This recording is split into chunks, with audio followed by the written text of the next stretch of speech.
ओम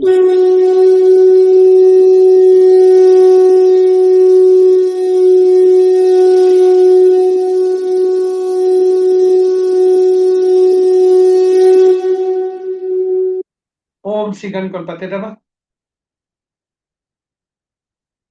श्री गणेश की वंदना कर, दिन के स्वामी भोलेनाथ, चंद्रदेव और सोमनाथ की आराधना कर, इष्ट देव का ध्यान रख, गुरुजनों को नमन कर, अभिनंदन करते हैं आपका वरुण निष्ठों द्वारा प्रस्तुत आज के दैनिक पंचांग।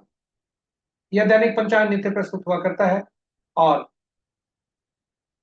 इसमें डेटा जो भी प्रयुक्त होते हैं दैनिक पंचांग से लिए जाते हैं, छवि तथा ध्वनि गूगल से ली जाती है और यह प्रस्तुति हम आप तक यूट्यूब के माध्यम से सफलपूर्वक पहुंचा पाने में समर्थ।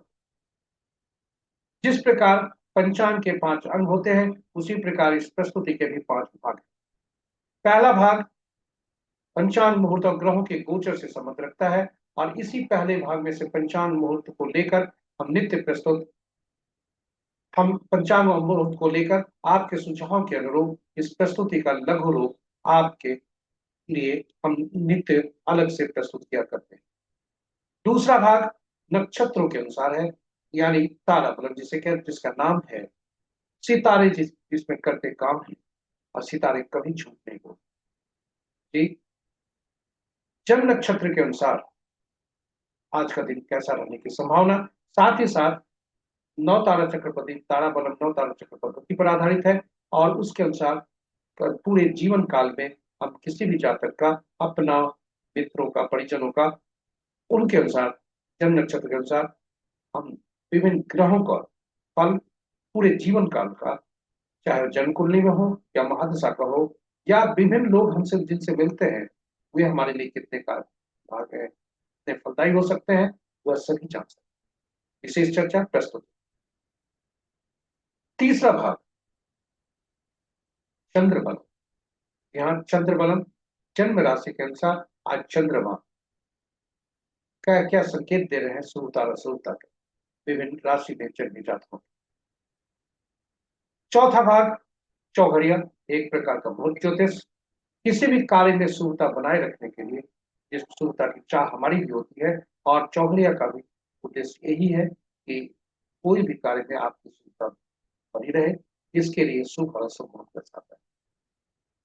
इसकी उपयोगिता काफी है और इसलिए हिंदी और अंग्रेजी में यूट्यूब पर हमने इसका वीडियो अलग से भी पोस्ट करके रखा है। तो वो चौघड़िया की उपयोगिता हिंदी में, यूटिलिटी ऑफ चौघड़िया, आप उसे देख सकते हैं, लाभ प्राप्त कर सकते हैं, सही उपयोग कर सकते हैं। विशेष चर्चा प्रस्तुत। पांचवा भाग और अंतिम, यहाँ हम किसी तिथि को जन्म लेते हैं, अंक में जन्म लेते हैं, अंकों के अंक में जन्म लेकर अंक ही हमारे लिए काम करते हैं, यहाँ काम करते हैं, चाहे हमारा नाम कुछ भी हो हमारा नाम, अंक करते हैं अपना काम। यहाँ अंक करते नित्य काम करते रहते हैं हमारे लिए, शुभ और अशुभ दोनों करते। ईश्वर द्वारा प्रदत्त अंकों में इसके कुछ सुखदायी भी होते हैं, कुछ हमारे लिए कष्टकारी भी हो सकते हैं और इसलिए और हम कुछ जो अंक की व्यवस्था करते हैं, अर्जित करते हैं, वे भी कुछ हो सकते हैं हमारे लिए परेशानी के सबब। इसलिए अंकों को आइए पहचानिए, उनको समझें, उनको जाने, उनको अच्छी तरह से पहचान कर, उन्हें परख कर, अंकों को सही उपयोग करके अंक से सही काम करें, कार्य करने का उनको बाध्य करें और अंकों के प्रति सजग रहे। कौन से अंक आपके लिए सुखदायी है, कौन से अंक असुखदायी है। जी हाँ, अंक तभी आपके लिए शुभ काम कर सकते। साथ ही साथ अंक बोलते हैं। किसी भी तिथि को, किसी भी माह के किसी भी तिथि को जन्मे जातक के लिए आज का अंक क्या बोल रहा है, शुभता अशुभता। इस प्रकार पांचों भाग आपके लिए हम संजो कर लाए हैं, उसे सजा कर लाए हैं, संकलित करके आपके पास आपके विशेष उपयोगिता के लिए हम लाए हैं कि ताकि आपके जीवन में सुंदर रहे। इसलिए आदि से अंत तक बने रहिएगा और यदि इस प्रस्तुति को आप पहली बार देख रहे हैं तो हमारे चैनल को सब्सक्राइब करें, साथ ही साथ नोटिफिकेशन बटन को दबाना ना भूलें ताकि हमारे हर प्रस्तुति की सूचना आपको मिल सके और आप उससे लाभ। तो चलिए श्री राम का नाम लेते हैं और श्री राम का नाम लेते के साथ और हनुमान के साथ नाम लेते के साथ हम अगली प्रस्तुति में चलते हैं। जय श्री राम, जय हनुमान। यहाँ हम आपको एक बात बताना भूल गए। पंचांग सुनने और सुनाने का लाभ होता है, सुनने का गंगा स्नान तुल्य लाभ होता है। यहाँ पंचांग गंगा स्नान तुल्य लाभ होता है, यानी हमारे शरीर में जो गंगा जल तत्व का प्रतिनिधित्व करती है। शरीर में जलीय भाग ज्यादा होता है, जलीय तत्व ज्यादा होते हैं, और साथ ही साथ जन्म कुंडली में बैठे जलीय राशि और उनमें बैठे ग्रह, साथ ही साथ उनके स्वामी, जलीय राशियों के स्वामी, ये सभी शुभ फल देते हैं। इसलिए गंगा स्नान को लाभ होता है, ये पुराणों में। इसके अतिरिक्त पंचांग हम सबके जीवन में निर्णय क्षमता को सुदृढ़ करता है, आत्मबल बढ़ाता है। पंचांग प्रकृति और ब्रह्मांड की ऊर्जा के साथ संतुलन स्थापित करने में सहायक होता है, जिससे जीवन में शांति, समृद्धि और सकारात्मकता का संचार होता है। अतः पंचांग का अनुसरण करके हम अपने जीवन को अधिक सफल और समृद्ध बना सकते हैं। इस प्रकार पंचांग शुभ मुहूर्त जानने का माध्यम तो जरूर है, किंतु इसकी उपयोगिता हमारे जीवन में काफी है। तो आइए पंचांग को सुने, सुनाए, अनुसरण करें और साथ ही साथ अनुसरण करके सभी को उसका लाभ, खुद लाभ पाए, सभी के लिए कार्य करें और खुद सुने और अनुसरण करें, ताकि आपके जीवन में सुखता बने रहे। साझा करें अपने मित्रों, परिजनों और शुभेच्छुक संग, ताकि वे भी पंचांग को सुनकर अनुसरण करके अपने जीवन में सुखता बनाए रखें। इसी के साथ श्री राम का नाम लेके चलते हैं प्रस्तुति के पहले भाग। जय श्री राम, जय हनुमान। स्वागत है आपका पहले भाग।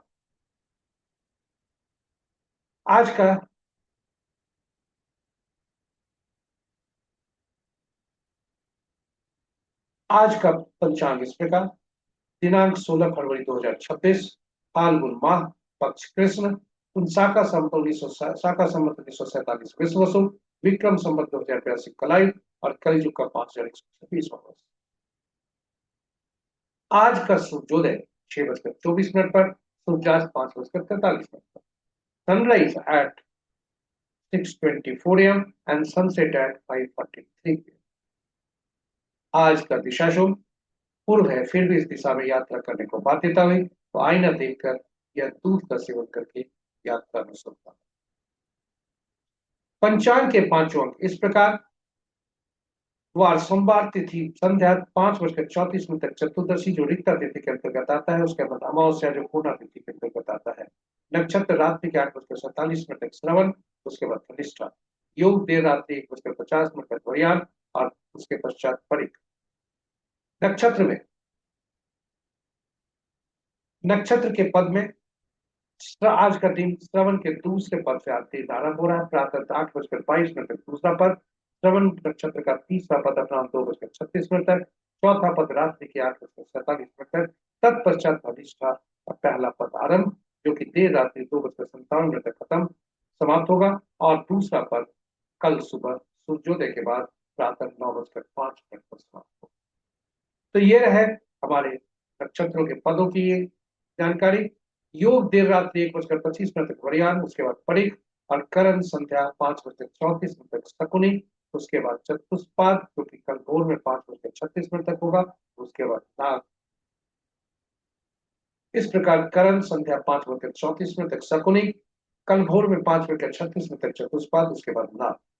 आज जो कल महाशिवरात्रि का व्रत था, आज प्रातः 6:24 से अपराह्न 2:54 तक पारण का समय है, और इस पारण के इस अवधि में पूजा पाठ करके राहु काल की अवधि को निकालकर आप इसका उपयोग कर सकते हैं और पालन कर सकते हैं। महत्वपूर्ण मुहूर्त में जाने के पूर्व भोलेनाथ का वास देखते हैं। भोलेनाथ का दिन है, भोलेनाथ का वास कहाँ है आज और उनकी शुभता कैसे। जब तक त्रयोदशी तिथि है, यानी जब तक चतुर्दशी तिथि है, तब तक भोलेनाथ ओम नमः शिवाय शमशान में है, जो कि मृत्यु तुल्य कष्ट है, इसलिए शुभ नहीं है। उसके बाद भोलेनाथ माँ गौरी के सानिध्य में जाते हैं, जो कि शुभ। जय भोलेनाथ, ओम नमः शिवाय। ओम नमः शिवाय। महत्वपूर्ण मुहूर्त के शुभ मुहूर्त में अभिजीत मुहूर्त दिन के 11:41 से 12:26 दिन तक, अमृतकाल प्रातः 9:58 से 11:38 तक, और रवि पुष्य योग नहीं है, सर्वार्थ सिद्धि योग प्रातः 6:24 से 8:47 तक, विजय मुहूर्त अपराह्न 1:57 से 2:42 अपराह्न तक, गोधूली का संध्या 5:43 से 6:07 संध्या तक, और निशिता मुहूर्त देर रात्रि 11:38 से मध्य रात्रि 0:29। रात्रि में किए जाने वाले पूजा पाठ, जब तक साधना, तंत्र मंत्र आदि के लिए निशिता मुहूर्त श्रेष्ठ होता है। अशुभ मुहूर्त में राहु का, अशुभ मुहूर्त में राहु काल प्रातः 7:49 से 9:14 दिन तक, गुलिक काल अपराह्न 1:29 से 2:54 तक, यमगंड दिन के 10:39 से 12:04 अपराह्न तक, और वर्ज मुहूर्त देर रात्रि मध्य रात्रि कहें 0:52 से 2:30 रात्रि तक। तो ये रहे हमारे महत्वपूर्ण शुभ ग्रहों के आकाशीय स्थिति में। सूर्य देव क्योंकि राशि परिवर्तन किए हैं, इसलिए थोड़ा सा अंश के अनुसार कमजोर है, शेष ग्रह मजबूत। राशि के अनुसार यदि देखा जाए, मंगल देव अभी चल रहे हैं, और साथ ही साथ बृहस्पति देव वक्र। ग्रहों के राशि के अनुसार ग्रहों की स्थिति को देखें तो मित्र राशि में 2 ग्रह, शत्रु राशि में 3 ग्रह, और सम राशि में 4 ग्रह। इस प्रकार यदि ये कहा जाए, शनि की राशि में सबसे ज्यादा ग्रह 6 ग्रह है, और चंद्र शुक्र मंगल की राशि में कोई ग्रह नहीं है, शेष ग्रहों की राशियों में एक एक ग्रह। ग्रहों को उनके नक्षत्र के अनुसार यदि देखा जाए तो मित्र नक्षत्र में एक ग्रह, शत्रु नक्षत्र में एक ग्रह, सम नक्षत्र में 2 ग्रह, और अपने नक्षत्र में आज 5 ग्रह। जी हाँ, चंद्रदेव, मंगल देव, बृहस्पति देव, शनि देव और राहु देव। किसी भी ग्रह का नक्षत्र परिवर्तन नहीं है।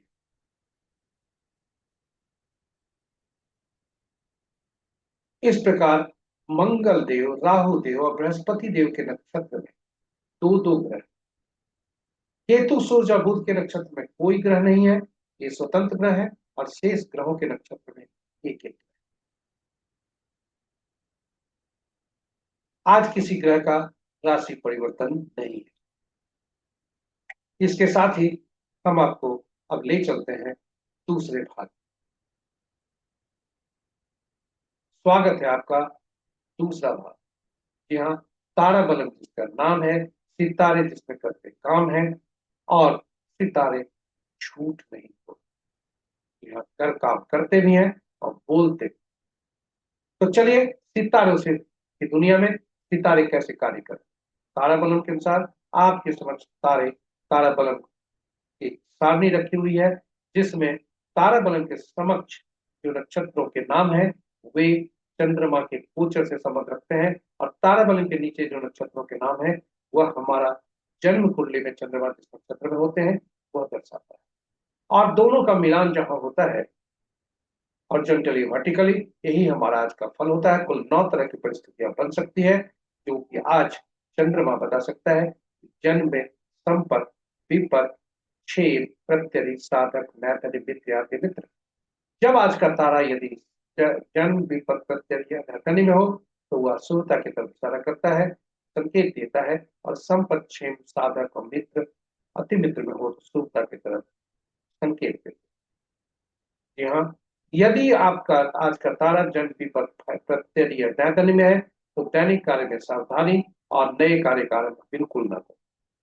साथ ही साथ अशुभ तारों को जो अशुभता के संकेत दे रहे हैं वह शुभता में परिवर्तन करने का जोखिम न लें, क्योंकि हम जो भी कार्य करते हैं शुभता की अपेक्षा करते हैं, और यदि वह कार्य नहीं हुआ, यदि वह जो हम काम करेंगे जो उसे अशुभ तारों को शुभ तारा परिवर्तन करके कारगर नहीं हुए तो फिर हमारे कार्यों में भी शुभता हो सकती है, इसलिए जोखिम नहीं। तारा बलम मुख्यतः 9 तारा चक्र पद्धति पर आधारित है, और 9 तारा चक्र पद्धति का मूल सिद्धांत है कि ग्रहों के मन नक्षत्र होते हैं, नक्षत्र ही ग्रह के फल देते हैं, ग्रह अपना फल नहीं देते। प्रश्न उठता है कि कुल 27 नक्षत्र, 9 ग्रह, कौन से ग्रह किस नक्षत्र का फल पाएंगे, या कौन से नक्षत्र किस ग्रह का फल देंगे। इसलिए 27 नक्षत्रों को 9 नक्षत्रों को क्रमबद्ध करते हुए 3 श्रेणियों में रखा गया इन 27 नक्षत्रों को। और ये इस प्रकार, 27 नक्षत्र, 27 नक्षत्र कुल, और तीन नौ नौ नक्षत्रों का वो समूह बनाकर तीन श्रेणियों में रखा गया। ग्रहों को महादशा के क्रम में रखा गया। यानी पहला ग्रह केतुदेव, दूसरा शुक्र, तीसरा सूर्य, चौथा चंद्रमा, पांचवा मंगल, छठा राहु, सातवां बृहस्पति, आठवां शनि और नौवां बुध। पहला ग्रह जो केतुदेव बने, इन्हें हर्ष नक्षत्रों की श्रेणी में से पहला नक्षत्र जो हुआ, उन्हें उनका स्वामित्व इनको मिला। यानी पहला 10वां और 19वां नक्षत्र। दूसरा 11वां और 20वां नक्षत्र का स्वामित्व शुक्रदेव को, तीसरा 12वां 21वां नक्षत्र का स्वामित्व सूर्यदेव को, चौथा 13वां 22वां नक्षत्र का स्वामित्व चंद्रदेव को, और इसी क्रम में घड़ी की सूर्य की दिशा में आगे बढ़ते हुए बुध जो 9वां ग्रह बने, इन्हें 9, 18 और 27वां नक्षत्र का स्वामित्व मिला। और यह किस प्रकार फलित कैसे करते हैं, यह महत्वपूर्ण है। हम अपने जन्म नक्षत्र को पहचाने और जन्म नक्षत्र को यहाँ चिन्हित करें पूरी सारणी में, और उसके ऊपर जो ग्रह लिखा हुआ है वह हमारा जन्म ग्रह उस नक्षत्र से संबंधित होगा। तो जन्म ग्रह को पहचाने, नक्षत्र को चिन्हित करें। ये हमारा पहला ग्रह हुआ। ये पीड़ादायक होता है। क्यों पीड़ादायक होता है हम बताते हैं, लेकिन यह इसे अशुभता की श्रेणी में रखा जाता है। और ये ग्रह हमारा इसी दशा महादशा में हमारा जन्म हुआ होता है। जी हाँ, इसी दशा महादशा में हमारा जन्म हुआ होता है, और पूर्व जन्म में भी इसी दशा महादशा में हमारी मृत्यु भी होती है। यह हम जन्म कुंडली से देख सकते। उदाहरण स्वरूप एक जन्म कुंडली आपके समक्ष रख रहे हैं। यह जन्म कुंडली में आप देखें, इस जातक का जन्म शनि के नक्षत्र में हुआ है, और शनि के नक्षत्र में जन्म होने के कारण शनि का देखें 19 वर्ष की जो है उसकी दशा अवधि होती है, महादशा की अवधि होती है, जिसमें से जातक में केवल 4 वर्ष 6 महीना बचा हुआ है पिछले जन्म का पूरा शेष, जिसको बोलते हैं बैलेंस। यहाँ दिखा रहा है शनि की दशा का बैलेंस है, जो कि 4 साल 6 महीना। यानी इस वर्ष इस जन्म में उसे शनि की दशा में 4 साल 6 महीना भोगना है। पिछले जन्म में वह भोग चुका। इसलिए जिस दशा महादशा में हमारी मृत्यु होती है, उसी दशा महादशा में हमारा जन्म होता है। जातक का जन्म अनुराधा नक्षत्र में हुआ है, चंद्रमा अनुराधा नक्षत्र में है, जो कि शनि का नक्षत्र है, और इसलिए ये इससे हम यह जान सकते। इस प्रकार हम नक्षत्र के बारे में, नक्षत्र हमारे लिए काम करते हैं, और उसी दशा महादशा में हमारा जन्म हुआ था, पिछले जन्म में मृत्यु भी हुई होती है, और यही वजह है कि इसे पीड़ा की श्रेणी में रखा जाता है। पहला ग्रह जो बना, वहां से घड़ी की सुई की दिशा में हम आगे बढ़ते हैं और बुध तक जाते हैं, और फिर केतु से यात्रा आरंभ कर जो जन्म ग्रह है उससे पहले यात्रा समाप्त कर। यानी पहला ग्रह पीड़ादायक, वहां उसके बाद तीसरा, पांचवा, सातवां ग्रह पीड़ादायक, और फिर दूसरा, चौथा, छठा, आठवां, नौवां ये शुभ फलदायक। तो पहला, तीसरा, पांचवा, सातवां ये अशुभ फलदायक, और दूसरा, चौथा, छठा, आठवां, नौवां ये शुभ फलदायक। और इनकी शुभता और अशुभता जैसे जैसे इनकी क्रम संख्या बढ़ती है, वैसे वैसे इनकी शुभता और अशुभता बढ़ती है। और इसलिए इस प्रकार हम ग्रहों के बारे में पहले से जान सकते हैं कि कौन से ग्रह हमारे लिए शुभकारी है, कौन से अशुभकारी, और वैसी स्थिति में दशा महादशा कौन सा शुभकारी होगा, कौन सा अशुभकारी, कौन सी अवधि में हमें चैलेंज मिलेगा, कौन सी अवधि में हमें पुरस्कार मिलेगा, कौन सी अवधि हमारे लिए सबसे अच्छा है, वह अग्रिम रूप से जानकर हम अपनी सभी योजनाओं को अपने योजनाबद्ध तरीके से जीवन काल में कार्य करके, शुभ दशा महादशा में कार्य करके शुभता सुनिश्चित करते हुए, अशुभ तारों की स्थिति में, अशुभ महादशा की स्थिति में अपने आप को चुनौती सामना करने के लिए तैयार रखते हैं, जिससे हमारे लिए शुभता दी। इस प्रकार जन्म कुंडली में बैठे ग्रह, उदाहरण स्वरूप जन्म कुंडली में संपत्ति का ग्रह जो बैठा हुआ है, और दूसरा ग्रह कहाँ बैठा, उस ग्रह से संबंधित, उस राशि से संबंधित, और उनके जो नक्षत्र में है उनसे संबंधित कार्य यदि करें तो हमारे कार्य संपत्ति के कारण जीवन काल में हम विभिन्न लोगों से मिलते हैं। घर में, परिवार में, रिश्तेदार में, संसार में जो जन व्यक्ति हमारे उन मूर्ति का नक्षत्र वैसे नक्षत्र में जन्म हुआ है जो हमारे लिए दूसरा, चौथा, छठा, आठवां, नौवां ग्रह नक्षत्र उनके बनते हैं स्वामी, वैसे व्यक्ति हमारे लिए सुफलदायी होंगे। और तू पहला, तीसरा, पांचवा, सातवां नक्षत्र में जन्मे जातक हमारे लिए अशुभता, पीड़ादायक, बाधक हो सकते हैं। और यह चाहे वो व्यक्ति घर का हो, परिवार का हो, रिश्तेदार का हो या संसार का हो, तो हमारे लिए चुनौती हो सकता है। इसलिए अग्रिम रूप से हम सावधान हो सकते हैं, उनसे अपेक्षा उन्हीं के अनुसार कर सकते हैं। इस प्रकार ग्रहों के बारे में जानकर, अग्रिम रूप से नव तारा चक्र पद्धति से जानकर हम अपने जीवन को में पहले से योजना बनाकर हम सुख प्राप्त कर सकते हैं। इसीलिए दरअसल इसकी उपयोगिता को देखते हुए इस पर वीडियो हमने अलग अलग से बनाया है, जो आपके लिए ज्ञानवर्धक हो सकता है। नव तारा चक्र पद्धति अद्भुत पद्धति, आप जरूर से देखें। साथ ही साथ उसमें हमने भगवान राम, माँ सीता तथा पौत्र हनुमान की कुंडली की भी चर्चा की है और आपस के संबंधों की नव तारा चक्र पद्धति आपसे देखें और लाभान्वित। वापस चलते हैं ताराबलम पर। ये सितारे कैसे कार्य करते हैं, आज कैसे कार्य करेंगे इस इन विभिन्न जातकों के, क्योंकि सितारे झूठ नहीं। आज चंद्रमा का गोचर 8:47 तक श्रवण नक्षत्र में है, उसके बाद वे प्रतिष्ठा में जाते हैं, जिसे प्रतिष्ठा भी कहा जाता है। और जब ये आप देखें कि आज विभिन्न नक्षत्रों में जन्मे जातक के लिए कैसा फल होगा, या आप भी देख सकते हैं अपने अपने नक्षत्रों के।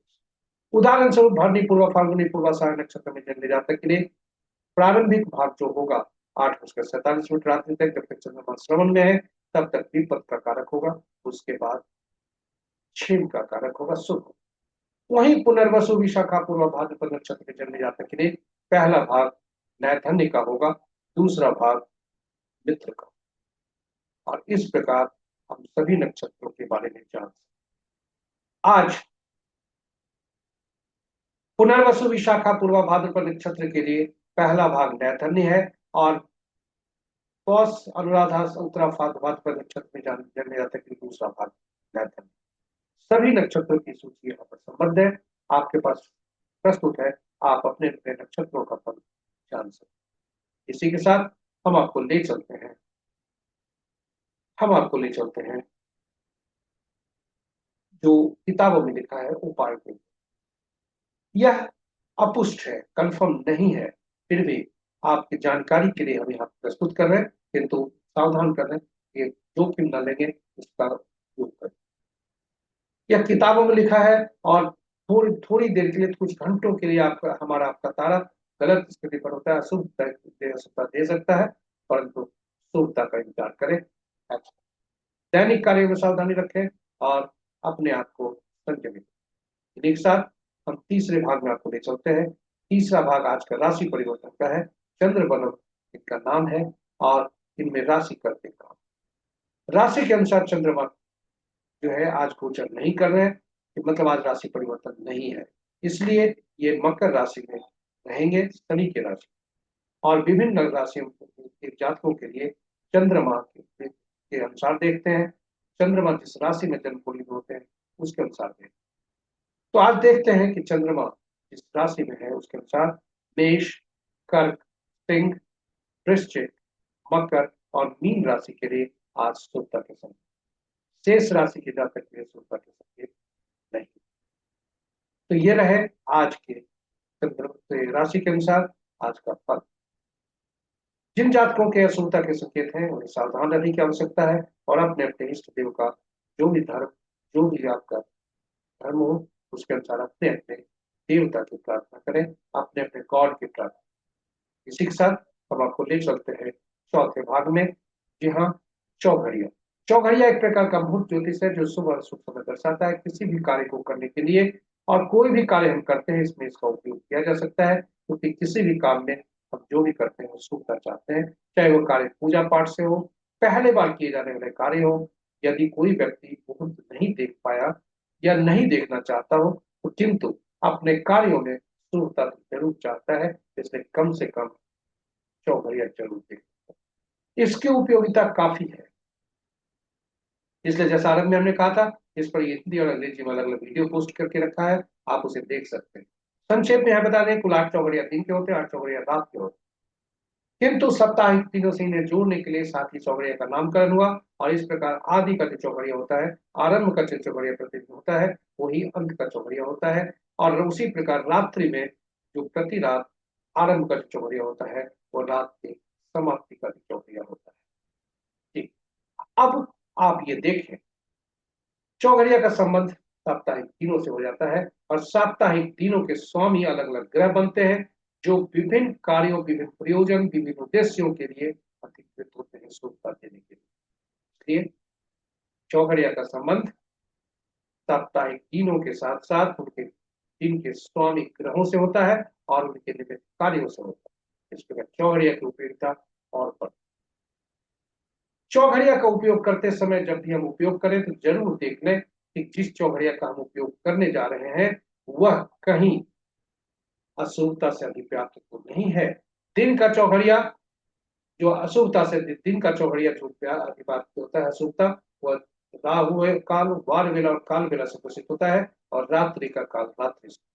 अनुभव के आधार पर हम जो पाए हैं, जो आपके साथ साझा कर रहे हैं, ये अनुभव के आधार पर हमने पाया है कि दिन का चौघड़िया में, दिन चूंकि सूर्य देव का प्रभुत्व होता है, इसलिए सूर्य देव से नाराज उनके पुत्र चंद्र शनि देव का चौघड़िया प्रतिदिन काल बेला से ग्रसित होता है। वहीं रात्रि प्रभुत्व चंद्रमा का, और चंद्रमा के पुत्र बुध उनसे खिन्न, इसलिए चंद्र तो बुध का जो लाभ चौघड़िया होता है, वह प्रति रात काल रात, यह प्रति रात होता है। यह हमने कई किताबों में अभी तक नहीं पढ़ा है, लेकिन हम अनुभव के आधार पर साझा कर, आप इसे परख सकते। तो चलिए आज का चौघड़िया देखते हैं, आज का चौघड़िया क्या है।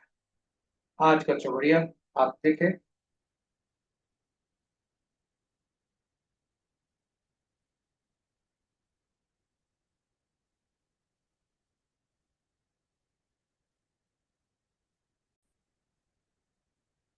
आज का चौघड़िया इस प्रकार। आज दिन सोमवार है, अमृत चौघड़िया से दिन आरंभ हो रहे हैं, अमृत चौघड़िया से दिन समाप्त हो रहे हैं। और काल चौघड़िया राहु काल और वार, राहु काल और काल बेला दोनों से ग्रसित है, और जो कि सात प्रातः 7:49 से 9:14 तक है। और लाभ चौघड़िया दोपहर अपराह्न 2:54 से 4:19 तक है, और वार बेला से ग्रसित है। वहीं रात्रि का चौघड़िया लाभ चौघड़िया काल रात्रि, जैसा हमने कहा था।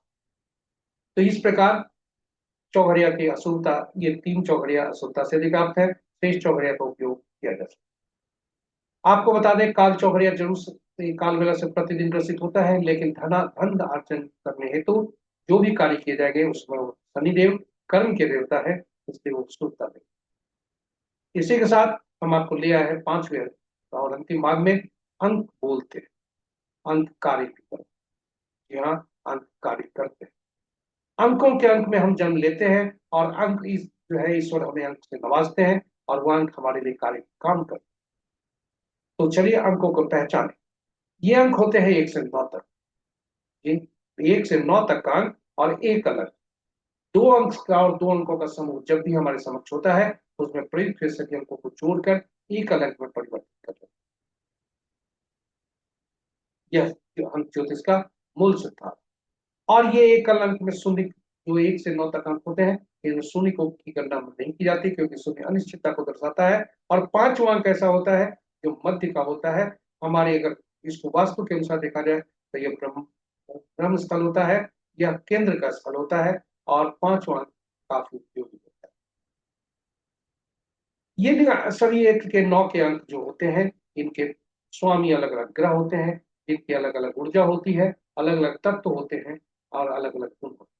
और यह गुण और तत्व और ऊर्जा इन अंकों में भी आता है। 1 के सूर्य, 2 के चंद्रमा, 3 के बृहस्पति, 4 के राहु, 5 के बुध, 6 के शुक्र, 7 के केतु, 8 के शनि, 9 के मंगल।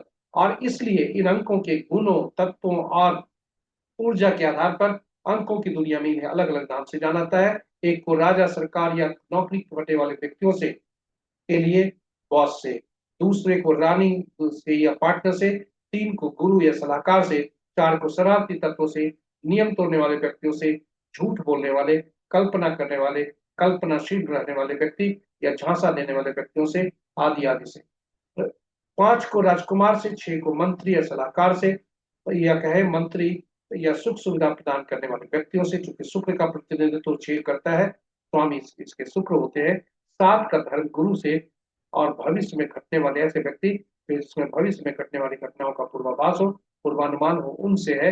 और 8 अधीनस्थ से, यानी हमारे अधीन कार्य करने वाले लोग, नौकर चाकर, समाज के नीचे तबके के लोग, और न्यायालय। 9 सेनापति, पुलिस, डॉक्टर्स। अब यदि नाम के अनुसार यदि हम इनके देखें तो हम आपस में आकलन कर सकते हैं कि संबंध कैसे हो। फिर हम शत्रु क्या कौन कौन होंगे, यह तुरंत हम थोड़ी देर में आपको बता रहे हैं, इसकी चर्चा करें। जब हम जन्म लेते हैं तो कुल ईश्वर हमें कुछ अंक उपहार के रूप में देते हैं, और वह जन्म तिथि के रूप में आता है। जन्म तिथि में तिथि माह और वर्ष हुआ करते हैं। हमने एक जन्म तिथि लिया है 16 फरवरी 1958। यह हमने गूगल से लिया है, उद्देश्य शैक्षणिक है, किसी व्यक्ति का जिसका जन्मदिन आज है। तिथि जो होता है हमारा आंतरिक व्यक्तित्व दर्शाता है। इसे बोलचाल की भाषा में मूलांक कहते हैं, ड्राइवर कहते हैं। वहीं तिथि माह और वर्ष को जोड़ते हैं तो वह भाग्यांक कहलाता है, एक अलग में परिवर्तित करने के बाद। 11/22-33 कहीं भी आए, चाहे तिथि माह या गणना में, इसे पूर्व जन्म के आत्मा से संदर्भ होता है, और उसके अधूरे कार्य इस जन्म में करने होते हैं। वहीं 13, 14, 16, 18, 19 जब भी आए तो वह हमारे तिथि में या कहीं भी वह आता है तो वह हमारे लिए पूर्व जन्म के ऋण से संबंधित। अब इस जातक का देखें, 16 तिथि भी है और 14 योग भी आया है। मूलांक में 16 बनता है, तिथि 16 है, और भाग्यांक का योग जब करते हैं तो 14 होता है। इसलिए इनका पूर्व जन्म के ऋण से संबंधित, उनके कर्म के अनुसार जो ऋण लेकर आए उससे संबंधित है पद हो सकता है। तिथि हमारा आंतरिक व्यक्तित्व दर्शाता है। वहीं बाहरी व्यक्तित्व ड्राइवर, कंडक्टर जिसे कहते हैं, जो भाग्यांक कहलाता है।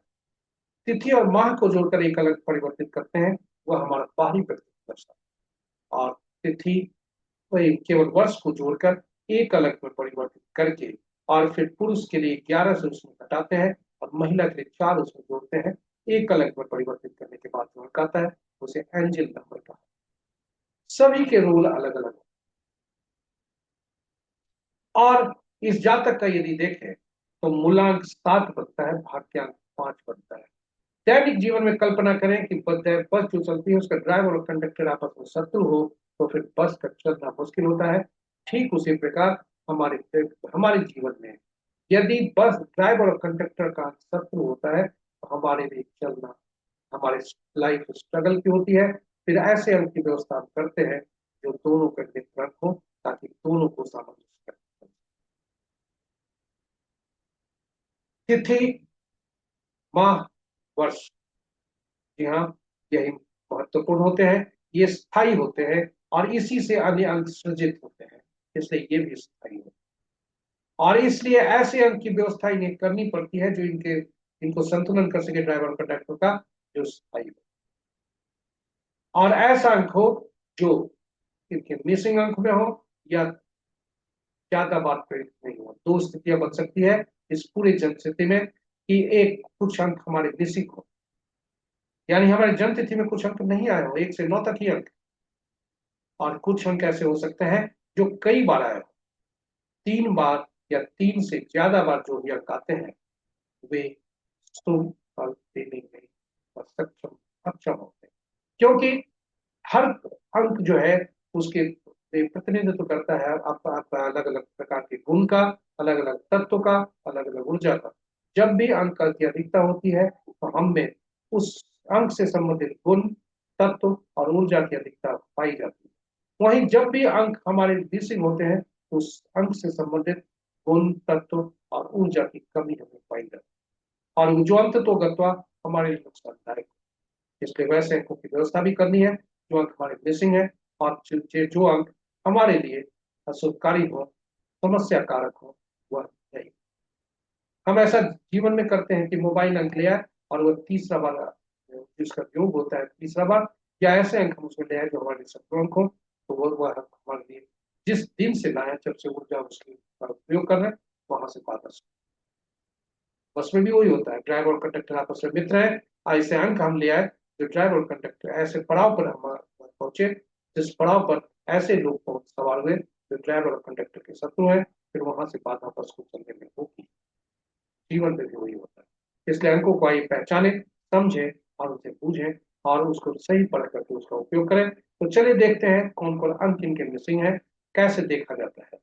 जब आपके पास दो सारणी रखी गई और दोनों सारणी में अंकों के अंक ही है, एक सारणी में प्रत्येक अंक एक बार प्रयोग हुआ है और सभी अंक प्रयुक्त है, ये परमानेंट स्थान है, इसे लो सुकृत कर और विभिन्न स्थितियों को दर्शाता है। उदाहरण स्वरूप 4 3 8 को यदि कहें तो थॉट प्लेन को दर्शाता है और हर प्लेन आपका इसके समक्ष रखा हुआ है। गोल्डन राजयोग 4 5 6 बताता है और सिल्वर राजयोग डायगोनल 8 5 2 बताता है। अब इस जातक का देखें यदि, तो जितने बॉक्स भरे होंगे उतना ही प्रतिशत उस एरिया का परिणाम मिलेगा। जातक का सोचने की शक्ति 33%, थॉट प्लेन, इनका विल पावर प्लेन 7%, इनका एक्शन प्लेन 7%। वर्टिकली हॉरिजॉन्टली देखा जाए तो इनका इंटेलिजेंस लेवल 66%, इमोशनल लेवल 66 और प्रैक्टिकल प्लेन 7% है। मिसिंग अंक जो इनके हैं वह 3 और 4 और 9 अंक तो 3 बार प्रयुक्त हुए जो कि शुभ नहीं है, और 5 और 1 2 बार आ चुके हैं, इस 3 अंकों को भी प्रयुक्त नहीं कर।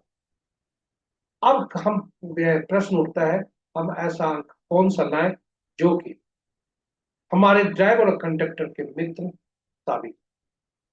अगर दोनों में शत्रुता है तो ऐसा अंक कौन लाए।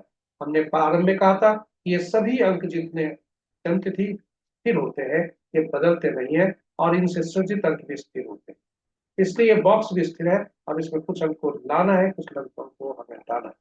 अब ऐसी स्थिति में हटा तो सकते नहीं, ला सकते हैं। तो लाने के लिए हमें क्या करना है, ऐसा अंक व्यवस्था करना है जो सबसे पहले ड्राइवर और कंडक्टर का शत्रु अंक कभी भी नहीं लाए, क्योंकि अंक जो थे पूरा अंक जो काम करते हैं इसी दूरी पर काम करते हैं, ड्राइवर और कंडक्टर।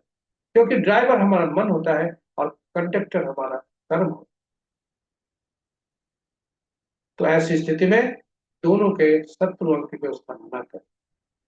अब आप बोलेंगे कि नाम ऐसा ऐसा अंक कहाँ से लाए जो कि अपने स्थिर हो, दोनों नए मूलांक ज्ञान को बैलेंस करने के लिए। अगर शत्रु अंक है तो ऐसी व्यवस्था हम उस अंक से करते हैं जो परमानेंट नेचर का हो, ये होता है नाम। जन्म तिथि के बाद नाम ही ऐसा होता है जो कि चिर होता है, स्थायी होता है और वह हो। इसलिए अंक ज्योतिषी अक्सर नाम पर का ही सहारा लेते हैं, नाम में ही थोड़ा करेक्शन करके उसको ये करते हैं ताकि नाम सबसे ज्यादा ऊर्जा देता है, नाम के लिए ही काम करते हैं।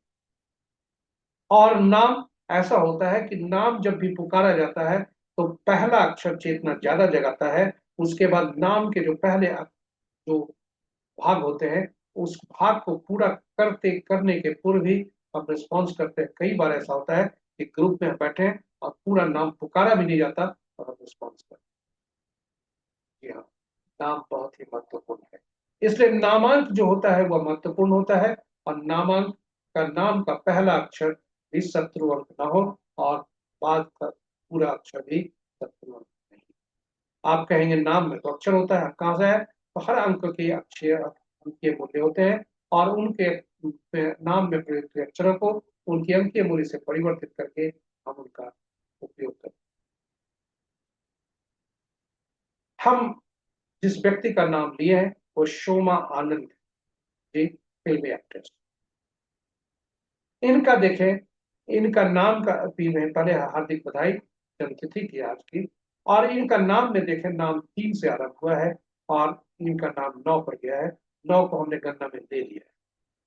अब आप देखें इनके, इनका जो वॉवेल होता है, वॉवेल ज्यादा देना चाहिए, कॉन्सोनेंट कम देना चाहिए, यह एवरेज देता है। इनका नाम का जो पहला अक्षर है वह 3 है।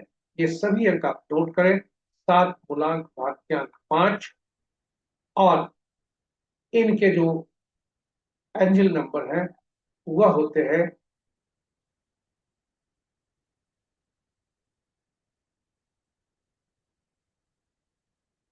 वह भी 9 होते हैं। एंजल नंबर 9, इनके मूलांक मूलांक 7, भाग्यांक भाग्यांक 5 और नामांक इनका 9 पर। अब हम देखते हैं शत्रु अक्षर। शत्रु अक्षर 1 के 8, 2 के 4 6 8 9, 3 के 6 4 के 8 9 4 2, 5 के कोई नहीं, 6 के 3 9, 7 के 7 9 3, 8 के 1 2 9 8 8 के 1 2 9 4 8 और 9 के 6 4 2 8। अब आप देखें इनके जो मूलांक जो है 7, इसके शत्रु अंक है 7 9 3, 9 अंक इनका ज्यादा आ रहा है और नामांक भी 9 पर जा रहा है। इसकी ऊर्जा तो बार बार आएगी। नाम का पहला अक्षर भी शत्रु अंक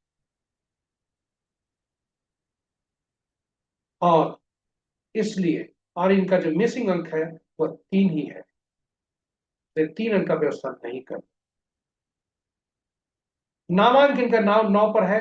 इन्हीं से अगर ये नाम को सही ढंग से दूसरे अंक पे ले जाए तो इनके लिए शुभ होगा, हो सकता है। अब कुछ अंक इसको क्रम में आप देखें, आपके लिए हमने हर अंक का शत्रु अक्षर भी रखा है ना, यानी नाम का पहला अक्षर वह नहीं होना चाहिए। 7 के क्रम में देखें, इनका नाम का पहला अक्षर PLSZ नहीं होना चाहिए, लेकिन ऐसे नाम शुरू। और इसके अतिरिक्त आप यह भी देखें कि कुछ अंक ऐसे होते हैं जो अपने के ही शत्रु होते हैं। यहाँ ये अंक है और इनके नामांक जो होते हैं, इनके इनके जो अंक है, आप इन अंकों को देखें। इनके अंक जो होते हैं यह अपने ही दुश्मन होते हैं। 4 4 के दुश्मन, 7 7 के दुश्मन, 8 8 के दुश्मन और 9 9 के दुश्मन। इसलिए इन अंकों को दोबारा प्रयोग कभी नहीं करना चाहिए, क्योंकि ये आपस के दुश्मन। ये जीवन में हमेशा ये संभाल कर रखें, ये याद करके रखें। मोबाइल अंक में, गाड़ी संख्या में, आदि आदि में लोग 4 4 4 7 7 7 7 9 आदि की व्यवस्था करते हैं। यह शुभ नहीं होता। इस प्रकार इस जातक का चूंकि मूलांक और भाग्यांक दोनों शत्रु नहीं है, यह अच्छी बात है, किंतु नामांकित का अक्षर शुभ नहीं जा रहा। चलिए, अब चूंकि उद्देश्य शैक्षणिक है, इसलिए हमने जानकारी आपको दी। और जब भी नवजात शिशु का नामकरण, इनके जन्म तिथि शुभ है और इस प्रकार हम इनके कार्यों का ये करते हैं। अब संक्षेप में आपको फिर आगे बता दें कि चलिए अब हम आपको बताते हैं वर्ष फल कैसे निकालते हैं। वर्ष फल निकालने के लिए हम वर्ष को जोड़ते हैं। वर्ष के अंक में वर्तमान जो वर्ष है उसको निकालकर वर्तमान वर्ष को जोड़ते हैं और अंक जो होता है वह शुभ होता है, तो अच्छा होता है। और ये देखें कि इनके अंक जो होते हैं, ये इनका जो रनिंग एज है 5 है और इनके मूलांक 7 है, तो 5 ये है और भाग्यांक है जो कि इनसे मिलता है और इनका पर्सनल ईयर भी 1 है जो कि शुभ है। इसलिए इनका साल जो है शुभ होने की संभावना। चलिए, अब इसके साथ ही हम अंक आज बोलते क्या है, ये अंक क्या दे रहे हैं, ये देखते हैं। आज का अंक 1 है और 1 अंक राजा, सरकार या बॉस से होता है। ये किसी के शत्रु नहीं होते। इनके अंक जो होते हैं, 1 अंक किसी के शत्रु नहीं होते, केवल 8 के शत्रु। ये 8 अंक चूंकि कर्मचारी का है, अधीनस्थ का है, राजा न्यायालय का है, सरकार से इनकी ठनी रहती है। इसलिए केवल 8 17 26 तारीख को जन्मे किसी भी माँ के व्यक्ति, किसी भी माह में 8 17 26 तारीख को जिनके है जो जन्म तिथि है जिनकी, वे आज सावधान रहें और शेष अंक वाले के लिए उत्तम रहेगा। ये 8 अंक वाले जिनका जन्म तिथि 8 17 26 है, वे सावधान है। इसी के साथ हमारी प्रस्तुति यहाँ पर समाप्त होती है। आशा करते हैं पूरी प्रस्तुति आपके लिए लाभकारी हुआ। पुनः बता दें, 1 अंक किसी का दुश्मन नहीं होता। आज का अंक 1 है।